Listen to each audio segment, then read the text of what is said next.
It's painful. I never understood the exact details of his sudden departure. I do understand that life without you has been torture. You left me often crisscrossed between families that had enough problems of their own. Your gravesite is a deep void that leaves me seeking answers, patching imperfections with excuses of lack of parental guidance. Your gravesite is a deep void filled with boarding school dormitory survival. Your gravesite is a deep void I cover with fresh roses and dried up tears. I don't know why Mama had to leave so early. I want to understand why Papa could not leave late. Okay. I am alienated by my unfamiliarity to normal family lifestyle. Quote, my values deep rooted in teenage rebellions and corporate manipulations. Some claim I'm the dog that eats dogs because I am cruel. Shit. Cruelty is that I never knew the tenderness of a motherly touch.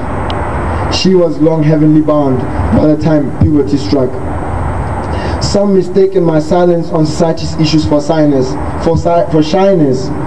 I say, fuck you, man. I am not shy. I am just plain angry.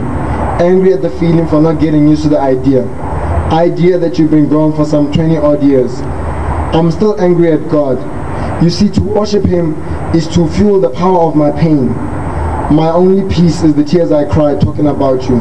My sanity, my reality is hard-earned, trying, fighting, living without you. You see, Mama, Papa, your gravesite is an empty void no lover's promises fulfilled can fill. Your gravesite is an empty void no birth pains and birthdays without you can fill. So answer me this. How do I pass on the contours of your face so your grandchildren have a sense of your space unoccupied? You see, in this world we have crazy roads. Muslims follow roads to Mecca, we know. Zionists, N1 to Moriah. Orphans of each generation follow roads crisscrossed between family members who have enough problems of their own. Orphans of each generation mourn at gravesites and know the void of being second-hand children. Second-hand children, say with me, dreaming of a brand new place of their own. But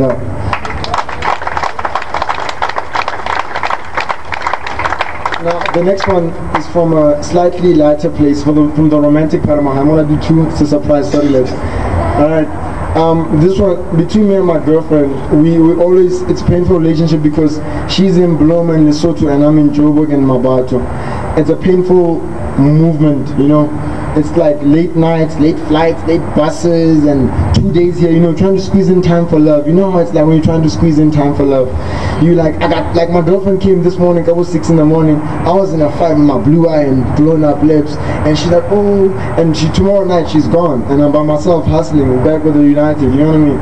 So this one is for my girlfriend because we got engaged this morning at the kitchen, at Haley's kitchen. Craziness. It's called A Part of Me, and you feel it. A small, minute, microscopic, too small for the eye to see, too little to mention, a folic, and easily missable, tiny weenie, cipher, molecular. It dies, it ceases to be, it raises the daisies, it kicks that motherfucking bucket. It enters the void, it exits the known realm, is relieved of worldly duties, it forfeits the right to be, it adds to subtraction, it loses dimension, it croaks, it chokes, it jerks tears. Every time, my darling, you leave, a part of me dies. A part of me lives, it blossoms, it enters the known, it becomes relevant, it sings for joy, it leaves from the cabbage patch. You know how you told, where do kids come from? The cabbage patch. That's where it comes from. You know what I mean? It leaves from the cabbage patch. It catches a deep breath. It screams. It smiles. It is nourished. It dances in the rain. It whistles to the rain. It dances in the mud. It swims in daisies. It drives at 180. It bungees into the sky. Alright. It cheers for all teams. It celebrates. It sprouts. It flowers. It laughs out loud. Every time you return, my love, a part of me lives. I'm alive.